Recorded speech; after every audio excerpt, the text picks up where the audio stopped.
하나님 말씀 레위기 5장 11절에서 13절 말씀입니다. 구약성경 152쪽입니다. 제가 읽어드리겠습니다. 만일 힘이 산비둘기 둘이나 집비둘기 둘에도 미치지 못하거든 그 번과를 인하여 고운 가루 에바 10분 1을 예물로 가져다가 속죄 제물로 드리되 이는 속죄제인즉 그 위에 기름을 붓지 말며 유향을 놓지 말고 그것을 제사장에게로 가져갈 것이요 제사장은 그것을 기념물로 한 웅큼을 취하여 단위 여호와의 화제물 위에 불사를 지니 이는 속죄제라. 제사장이 그가 이 중에 하나를 범하여 얻은 허물을 위하여 속한즉 그가 사함을 얻으리라. 그 나머지는 소제물같이 제사장에게 돌릴지니라. 아멘. 계속해서 속죄 제사와 관련된 말씀입니다.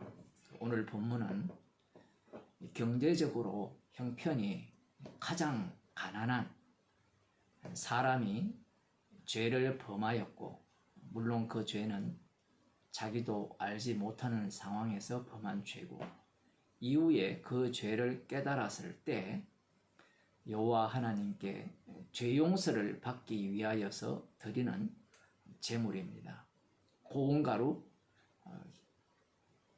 에바 10분의 1입니다.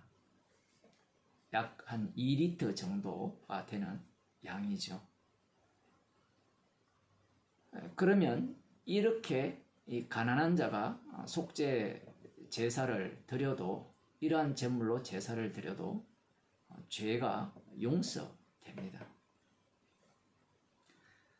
그런데 우리들이 이 말씀을 보면서 어떤 생각이 떠오르느냐? 이 제사를 드리는 제사장이 그 13절에 보면요, 소제물같이 제사장에게 돌릴지니라 라는 말씀이 나옵니다.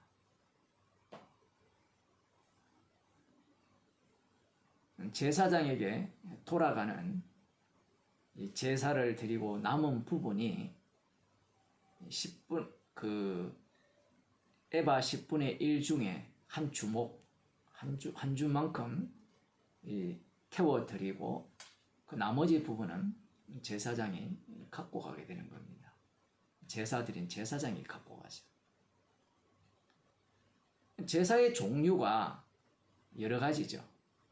동일한 백성 중인데 가난한 자와 세 단계로 나눴는데, 세 층으로 어린 양을 드릴 수 있는 그 백성과 산비둘기나 집비둘기 새끼 둘을 드릴 수 있는 백성들, 그리고 이 고운 가루 에바 10분의 1을 드릴 수 있는 이 세 단계로 나누어서 속죄 제물을 언급하시고 속죄 제사를 드리라고 합니다.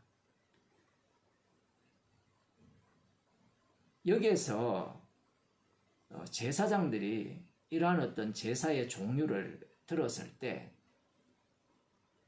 어떤 생각을 할까요? 지금 여기에 보면 그 속죄제를 드림으로 말미암아 제사장에게 돌아가는 게 있습니다. 속죄 제사를 담당하는 자. 그러면 여러분들이라면 어린 양을 제물로 드리는 제사를 담당하고 싶겠습니까? 아니면 비둘기? 아니면 에바 10분의 1? 어떤 제사를 담당하는 제사장이 되고 싶겠어요? 물론 처음 이 법이 주어졌을 때는 제사장들이 골라 잡을 입장이 아닙니다. 자기들이 마음대로 선택해서 나는 이것을 담당하겠어 라고 할 입장은 아니에요. 코로나가 처음 발생했을 때 사람들이 두려웠거든요. 근데 지금 한국 같은 경우에는 10분의 1 이상이 확진되었고, 그런 어떤 상황에서는 아예 걸렸어도 돌아다니는 그런 어떤 경우도 있고, 그런데 두려움이 사라지죠. 똑같습니다. 처음 제사를 드리라고 할 때는 두려움으로 제사장들이 감당을 합니다.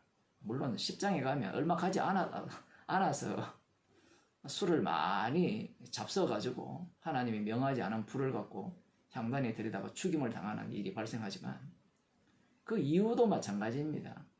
어쨌든 처음에는 나름대로 하나님께서 지시하는 대로 이렇게 속죄 제사를 드리겠지만 시간이 지나면서 그것이 자신에게 돌아오는 삭처럼 되는 거예요. 여기에 보면 제사장의 응식이라 이렇게 하나님께서 말씀하시고 그들에게 돌아갈 몫이라고 말씀을 하시니까 그들은 이 부분을 어떻게 이해하느냐라고 할 때는 이것은 내가 일한 대가고 나의 삭시다 이런 방식으로 생각하기 시작하는 겁니다. 그래서 결국 이들은 자신들이 선택을 합니다. 제사장들도 경쟁관계에 돌입할 가능성이 높고요. 서로 경쟁을 하지 않는다면 담합을 하겠죠. 자, 오늘부터 우리에게 콩고물도 떨어지지 않는 이 어중간한 이 경제적 그 형편의 사람들의 제사는 받지 말자는 거죠. 그들이 드리는 제물은 비둘기잖아요. 그 비둘기를 드린 이후에 제사장들에게 돌아올 몫은 아무것도 없습니다. 차라리 가장 가난한 자가 드리는 속죄 제물에서는 자신들에게 돌아오는 것들이 있죠. 아니면 아예 어린 양만 받자라고 이렇게 담합할 수도 있고요. 그렇지 않을 것이라는 예상을 우리들이 하면 안 됩니다. 율법을 주신 것은요, 첫째 아담 안에 있는 선악과를 따먹은 자들이 품고 있는 죄악의 깊이를 끄집어내기 위해서 그래요.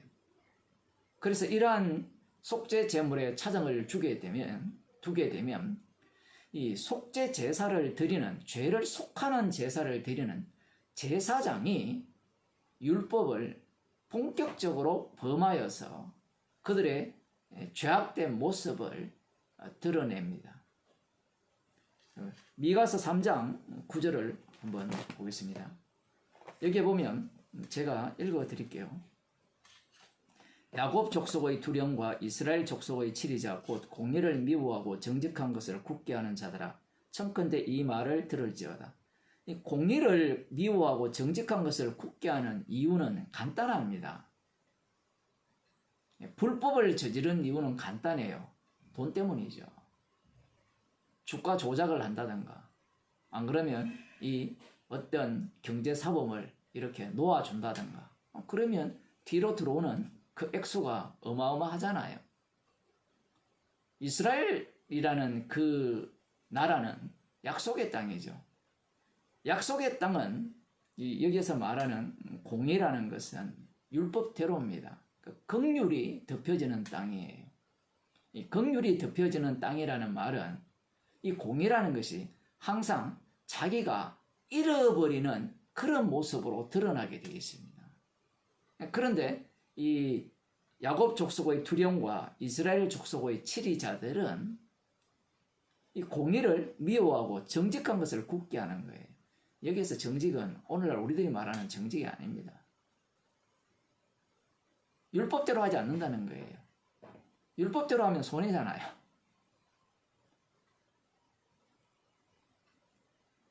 안식년에 돌려줘야 될 것이 만만치 않고요. 뭔가 자기가 애써서 취득했는데 다 돌려주라는 겁니다. 그러한 율법을 들을 인간들이 아니에요. 결국 이들은 약속의 땅에 들어가 보니까, 그곳에서 정착해 보니까 가장 필요한 것은 뭐니 해도 돈이라는 것을 알고 있습니다. 물론 이 돈은 반드시 권력과 맞물려 있어요. 권력이 있는 자에게 돈이 이렇게 몰리게 되어 있죠. 권력 없는 자에게 뇌물을 줄 이유는 없잖아요. 권력 있는 자에게 뇌물을 줘야 거기에 대한 이득이 떨어지는 건데 똑같습니다. 그래서 이들이 10절에 보면 시온을 피로 예루살렘을 죄악으로 건축하는 데다. 예루살렘은 어린 양의 피로 건축되었거든요. 어린 양의 피로 건축된 그곳에 누구의 피를 흘리느냐 할 때는 하나님께서 6월절 어린 양의 피로 새롭게 만드신 하나님의 백성의 피를 그곳에 흘리면서 그곳을 아주 찬란한 그 도시로 만들어 가는 겁니다. 그 두령은 뇌물을 위하여 재판하며 재판관을 세웠죠. 재판관은 뇌물을 위해서 재판하는 것이 아니라 최종 재판관이 여호와 하나님이시거든요. 그래서 여호와 하나님의 판결을 따라 판결하게 되어 있는데 이 재판관들은 뇌물을 위하여 재판을 합니다. 돈 되는 방향으로 재판을 하죠. 그래서 재판을 했을 때, 판결을 했을 때 이쪽이 나에게 돈이 될 것이다. 그 한국의 그 판사들은 뭐 그런 게 있잖아요. 정관예우라는 게 지금도 있는지 모르지만 판결을 제대로 한번 잘함으로 말미암아 자기가 퇴직한 이후에 연봉 뭐 수억, 수십억 받는 그러한 곳으로 가는 경우가 허다했거든요. 마찬가지입니다. 뭐 이스라엘이라고 뭐 다르지 않는 거예요. 그래서 이 뇌물을 위하여 재판을 하는 겁니다. 그 다음 여기에 보면 그 선지자는 그 다음 보면 그 제사장은 삭슬 위하여 교훈하며 오늘 우리가 보고자 하는 부분이 이 부분이거든요. 제사장이 교훈을 하는데 이 교훈의 내용은 율법이거든요. 그 율법은 어디에서 나옵니까? 성전에서 나오죠. 그 성전에서 나오는 율법은 무엇을 위한 율법이어야 해요? 삭슬을 위한 율법입니까? 아니죠. 제사장들의 역할 자체가 희생 제물이 되기 위한 역할이거든요. 그 역할을 제사장직을 감당함으로 말미암아 보여주는 겁니다. 속죄 제물을 드림으로 말미암아 죄를 속하는 역할을 제사장들이 하게 되는데 결국 자기 자신들이 희생물이라는 것을 증거하기 위한 제사직이에요. 그 제사장직을 그렇게 감당을 해야 되는데 율법을 보니까 이 제물의 급이 다 다르잖아요. 그러니 이 급의 내용들에 따라서 이 제사장들이 제사를 드릴 때 자기에게 돌아오는 그런 것들이 돈이 되고 돈이 안 되는 것이 이렇게 보여지니까 앞서도 말씀드린 바와 같이 삭슬 위하여 제사를 드리겠죠. 사무엘상에 보면 그 엘리의 두 아들들이 그런 식으로 제사를 드립니다. 모든 것들이 삭슬 위하여 제사를 드리는 겁니다. 그러한 모습으로 이들이 모습을 드러내는 거예요. 이렇게 하는 이유가 뭐냐라는 겁니다. 자, 다시 오늘 본문으로 돌아가면 속죄 제물을 드릴 때 가장 가난한 자가 드릴 수 있는 그 제물의 내용을 말씀을 하셨잖아요. 그러면 이스라엘 백성 중에 어린 양을 드릴 수 있는 사람들이 있고 아니면 비둘기를 드릴 수 있는 사람들이 있고 아니면 고운 가루 에바 10분의 1을 드릴 수 있는 부류의 사람들이 있죠. 이 사람들은 어떻게 만들어졌습니까? 자기들이 선택을 했어요? 선택하지 않았습니까? 그들이 선택한 게 아니에요. 약속의 땅은 율법으로 돌아가는 땅이죠. 그래서 율법에서 축복과 저주가 나오고 그 축복과 저주의 결과에 따라서 어린 양으로 속죄 제물을 드릴 수 있는 사람들이 있고 아니면 비둘기로 속죄 제물을 드릴 수 있는 사람들이 있고 그 고운 가루 그 에바 10분의 1로 속죄 제물을 드리는 사람들이 만들어진 겁니다. 주님께서 그렇게 만드신 거예요. 그것은 그들이 선택할 수 있는 사항이 아니에요.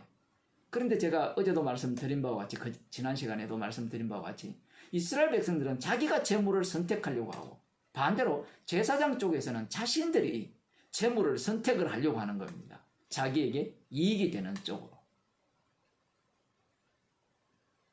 제사장을 누가 선택하셨어요? 주님께서 선택하셨죠. 제사장들은 이 제물을 드리는 자들이 자기들이 선택해서 갖고 온 것도 아니고 자기들이 그것을 선택할 입장이 아님에도 불구하고 자기들이 선택을 할 수 있다라고 생각을 한 겁니다. 제사법을 이들에게 알려주니까 자신들이 선악을 아는 일에 하나님과 같이 되어서 하나님 행세를 하는 그러한 모습을 보여주고 있다라는 사실입니다. 결국 그들은 자기들이 심판주의 자리에 앉아서 나에게 이익이 되는 재물은 기꺼이 드려주지만 이익이 되지 않는 재물은 그들도 보지도 않죠. 눈길도 주지 않습니다. 그게 이 제사장들이 하는 행태입니다. 결국 이러한 어떤 모습을 통하여 이스라엘이 멸망을 당한 겁니다. 이 제사법을 통하여서 그 인간이 원래 담고 있던 죄가 어떠한가를 고스란히 노출시킨 겁니다. 인간은 선택할 권리가 없어요. 그런데 율법을 주니까 선택하려고 덤벼들죠. 그것도 누구 중심으로? 말씀 중심이 아니라, 언약 중심이 아니라 나 중심으로 선택을 하는 겁니다. 결국 오늘날도 별반 다르지 않죠. 십자가 복음이 우리의 죄를 용서한다는 것은 맞죠. 맞는데 그 십자가 복음이 죄를 우리가 알지 못하던 죄까지, 그러니까 하나님의 아들을 죽이는 죄까지 들추어내는 복음이라는 사실을 누가 알겠습니까? 그러니까 모든 사람들은 십자가 복음이 용서용으로 봐요. 용서용으로. 근데 말씀은 십자가 복음 자체가 우리의 죄를 들추어내면서 그 용서하신 사랑이 얼마나 큰지를 알려주는 복음이거든요. 그 십자가 중심이에요. 우리 구원 중심이 아니라. 사람들은 십자가를 선택을 하죠. 나의 죄를 용서해서 구원해서 천국으로 인도하시는 그러한 어떤 복음이라 이렇게 생각을 하면서 자신의 선택을 하는 겁니다. 그래서 십자가가 나한테 유용하니까 선택을 하고 결국 십자가는 그러한 인간의 악마성을 고스란히 들추어내면서 지옥 보내버리는 거죠. 그 사람은 십자가의 사랑을 전혀 몰라요. 십자가에 계신 주님 중심의 복음이라는 사실을 알지 못하는 겁니다. 그게 오늘날 교회의 모습인 거예요. 누가복음 10장을 한번 보겠습니다. 여기에 보면 우리들이 흔히 말하는 선한 사마리아인 비유가 나오는데 그 이 율법사가 율법을 제대로 지킨 이후에 자기를 옳게 보이려고 예수님께 어떤 질문을 하는가 하면 내 이웃이 누굽니까? 라고 물어요. 예수님께서 내 이웃을 내 몸과 같이 사랑하라. 그게 율법이라 라고 하니까 예수님께서 네 대답이 옳도다. 이렇게 일을 행하라. 이렇게 말씀을 하시니까 그것쯤이야 제가 행할 수 있는데 이웃이 누굽니까? 말씀만 하시면 제가 그 이웃에게 사랑을 베푸겠습니다. 내 몸같이 사랑하겠습니다. 이렇게 나온 거예요. 이 율법사의 문제가 무엇인가 하면 똑같은 거예요. 구약의 그 속죄 제물에 대한 차등을 주시면서 말씀을 하셨을 때 그 속죄 제물을 내가 선택할 수 있다라고 생각하는 거예요. 약속의 땅에서는요, 이스라엘 백성들 자신들이 선택할 수 있는 여지가 눈꼽만큼도 없어요. 모든 것이 율법대로 돌아가요. 언약대로 돌아갑니다. 그런데 끊임없이 인간들은 자기들이 선택할 수 있다고 생각하거든요. 지금 율법사의 문제가 이웃이 누굽니까? 그러면 내가 그 예수님이 알려주면 그 이웃을 내가 사랑하겠다는 거예요. 오늘날 이 본문을 해석할 때도 대부분이 그렇게 해석을 하거든요. 이웃이 누군가에 초점이 맞춰져 있어요. 왜 그렇게 초점을 맞추는지 아시겠습니까? 그 이유는 율법사와 같은 생각을 갖고 있기 때문에 그래요. 이웃을 알려주면 내가 사랑하든지 그 이웃을 받아들이든지, 이웃이 예수님이 되면 내가 예수님을 받아들이겠고요. 아니면 예수님이 만드신 이웃이라면 내가 사랑하겠습니다. 지금 이런 논지를 펴는 거예요. 중심을 자기 쪽에서 벗어나지를 못하는 겁니다. 말씀을 보면서도. 똑같아요. 이 율법사와 같은 사고방식을 하고 있는 거예요. 예수님의 말씀은 네가 선택할 그런 이웃이 없어요. 그래서 예수님께서 비유를 드셨잖아요.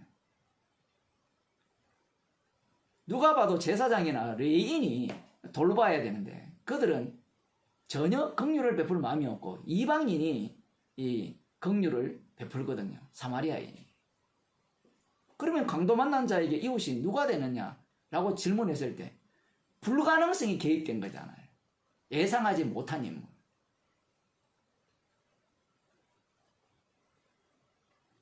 자신이 선택할 그런 상황이 아니라는 겁니다. 그럼 이걸 보고 우리는 선한 사마리아와 같이 그 사마리아 사람처럼 나와 관련이 없는 사람, 내가 미워하는 사람을 대접하면 그것을 이웃 대접하는 게 아니냐. 그거 지가 다 선택한 거잖아.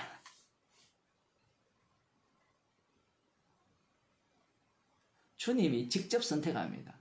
사도행전을 보면 이웃과 이웃의 만남이 어떻게 구성됩니까? 성령께서 친히 지시하시고 성령께서 친히 지시하셔서 만남을 성사를 시키는 겁니다. 그러면 성도는 성사시킨 그 일에 대해서 이 일에 당하는 겁니다. 달리 말하면 십자가에서 주님이 다 이루신 그 일 속에 우리는 살려지게 되는 거예요. 살려지게 되면 나의 선택은 사라지고 누구의 선택만 남아있는 겁니까? 주님의 선택만 그곳에 남아있는 거예요. 그러면 그곳에서 십자가 자랑하는 그 내용만을 서로 말하고 내세우겠죠. 그게 바로 사도행전에 나오는 이 주님의 선택에 의해서 성사되는 만남입니다. 우리가 무엇을 결정하고 선택할 수 있는 그러한 어떤 입장에 놓여 있지 못해요. 우리의 선택은 언제나 예수님을 살해하게 되어 있습니다. 기도하시겠습니다. 십자가의 영을 주셔서 우리의 인생을 십자가의 사랑의 깊이를 알아가게 하도록 우리의 죄악의 깊이를 끊임없이 파내셔서 십자가의 피만을 자랑하고 십자가의 피만을 정극히 하심을 감사드립니다. 내가 선택할 것이 아무것도 없고 나의 선택은 나의 이익을 위할 뿐이며 주님의 선택 안에 놓여 있기에 십자가에 용서하신 그 은혜를 알아가게 하시고 그 사랑을 증거하는 증인으로 삼아두심을 감사드립니다. 우리 인생이 십자가에서 다 이루셨음을 드러내는 그 현장 속에서 주님의 죽으심만을 자랑하며 증거하는 주의 백성이 되게 하여 주옵소서. 예수님 이름으로 기도드리옵나이다.